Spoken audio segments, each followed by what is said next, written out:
So we gather tonight, this yearly ritual, this Yom Kippur, all of us, all over the world, to shine a bright light into our lives. The tradition gifts us this day, actually many days leading up to it, to shine this light and look at who we most long to be. And to get to this place, our tradition gives us melodies and weighted ritual and words of prayer, nudging us to do this, pushing us to do this work of looking at deeply into our lives. And probably the poem, the prayer that gives the biggest push is the Unetana Tokef prayer that we do at Rosh Hashanah and also we'll do tomorrow morning. It's not a nudge, it's a big push and maybe a kick with it. It's a poem, a prayer that was written about 1,000 years ago by an unknown author, but has become really central, a centerpiece of all of these high holy days. It says, "Let us proclaim the power of this day, a day whose holiness awakens deep awe. All who come into this world pass before you like sheep before their shepherd." And then the key part that haunts us each year. How many will pass away from this world this year? How many will be born into it? Who will live? Who will die? Who will reach the ripeness of age and who will be taken before their time? Who by fire and who by water?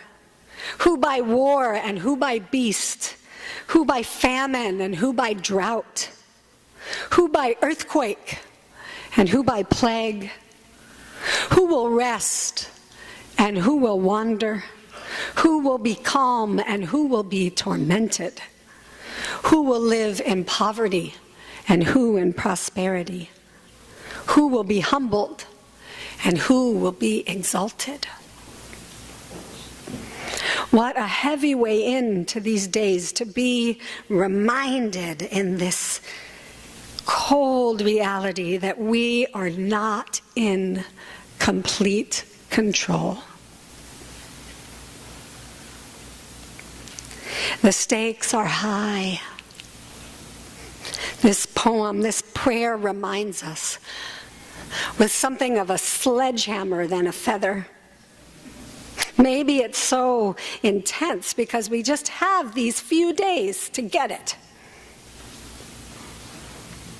To launch us into this new year. They wanted so badly for us to get it. But it's true every day, whether or not the Unetana Tokef is shouting it at us. We do not know who will live and who will die in this next year, who will face fire and who will face hurricanes, who will have a baby and who will lose one, who will move with ease and who will face tremendous obstacles. We are not in complete control. We can control many things, but we cannot control everything. This is sung, this is chanted, this is written all over this day. This day of our deep faith. This reality is written all over this day of our deep faith.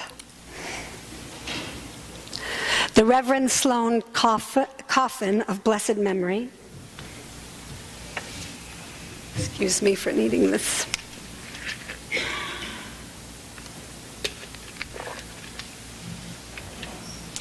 He said that many clergy people think it's their job to help people be certain.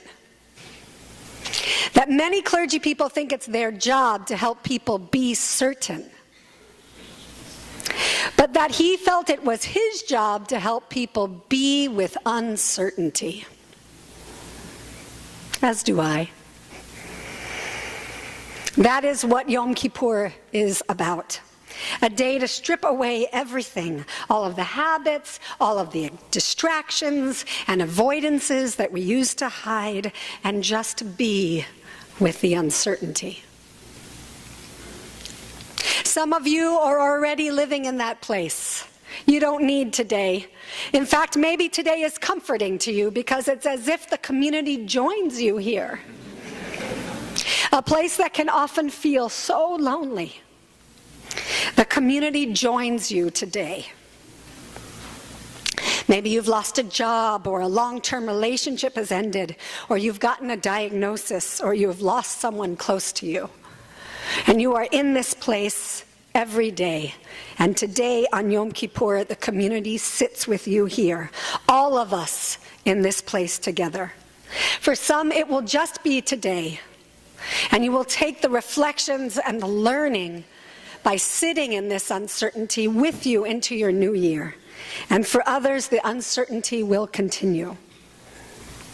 So what do we hold in this place? What holds us in this place of not knowing?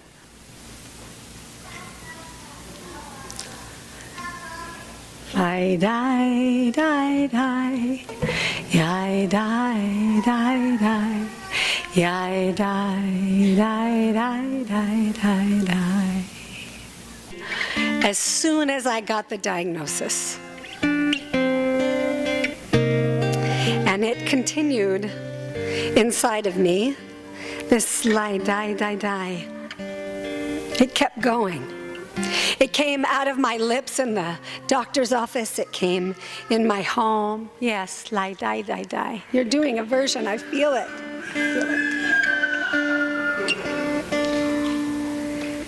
It came in the doctor's office.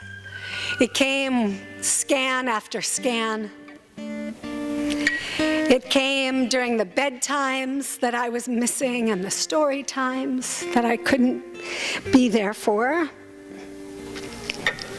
because I was in bed resting.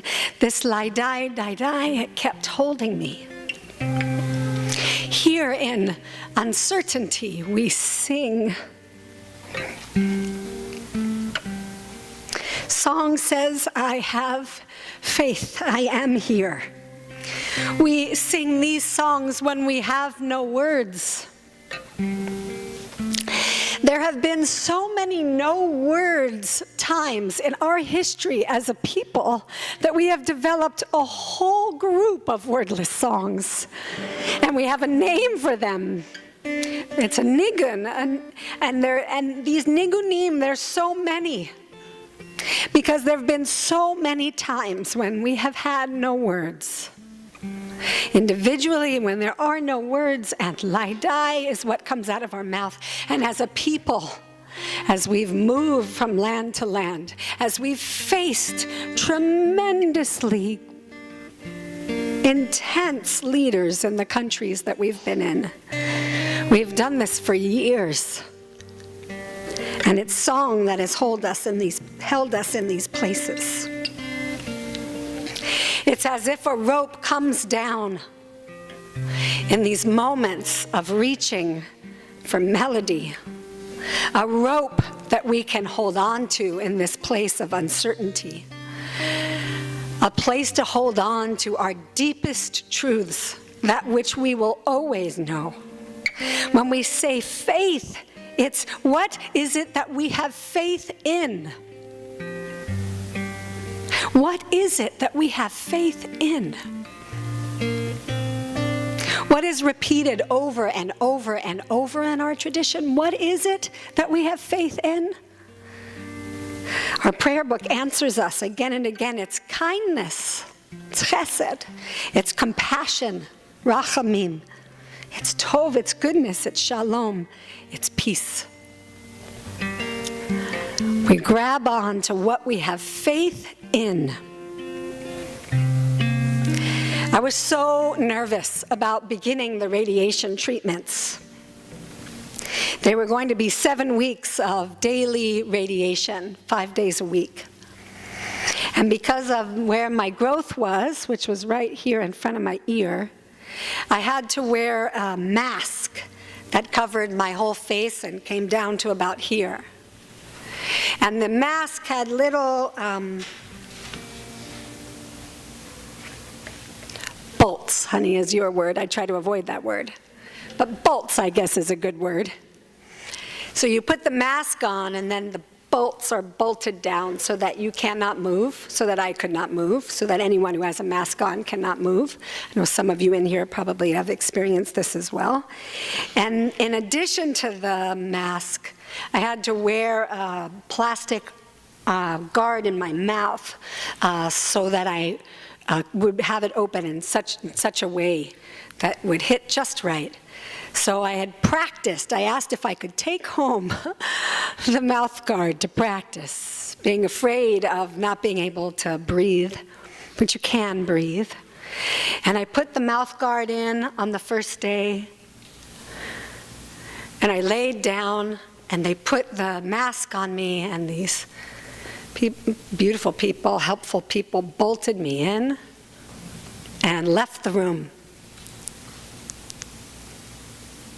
And I felt in that moment this incredible feeling of total submission. I was completely immobilized. That was the point. I was to not move. There was nowhere to go but to be so still and submit to this moment. And as the machine started, I started to cry, and tears began rolling down my cheeks inside this mask. And my thought in that moment was about all the people who had made this moment happen, all the people who had thought about such a machine and tried it out and then repaired it. All the other people who had laid down in just this way and allowed this brilliant, potent light to come onto their bodies, and then over time to study those people and adjust it. And all the people out in the waiting room waiting their turn, and all the radiation therapists who were helping me. And it felt like I was not alone in this room, but there was this sea of humanity who had all contributed to this moment so that this unexpected place of uncertainty was being held by this sea of humanity. And I was so grateful. I just started weeping.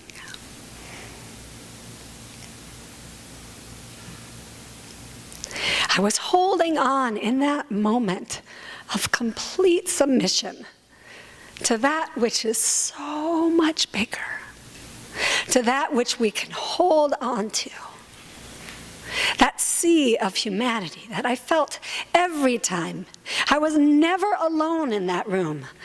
I often felt literally that feeling you feel when bodies are close to you, though I knew that nobody else was in there because everybody left to get away from that potent light that was going to be healing me. And that sea of humanity working together towards something that will help someone else, even if it doesn't help you, that is the divine. That is what our faith tells us we hold on to in these places of uncertainty. That is what we hold on to. So on this day where we gather to remind ourselves of what it is that we hold on to. For some of us, we're grabbing onto that rope right now with everything we got. For others of us, it almost becomes challenging to remember that when life is flowing smoothly. Holding on to this reality of uncertainty creates this kind of tension. But Viktor Frankl says that this kind of tension is an indispensable prerequisite of mental health. An indispensable prerequisite of mental health to struggle in this place and to create meaning in this place.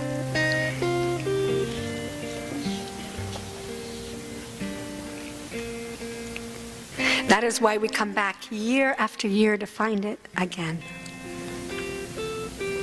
To clarify, to define, and commit to our deepest truths that hold us in the uncertainty. They shall be our guide for this year. That is what is in the wordless song. We are scared.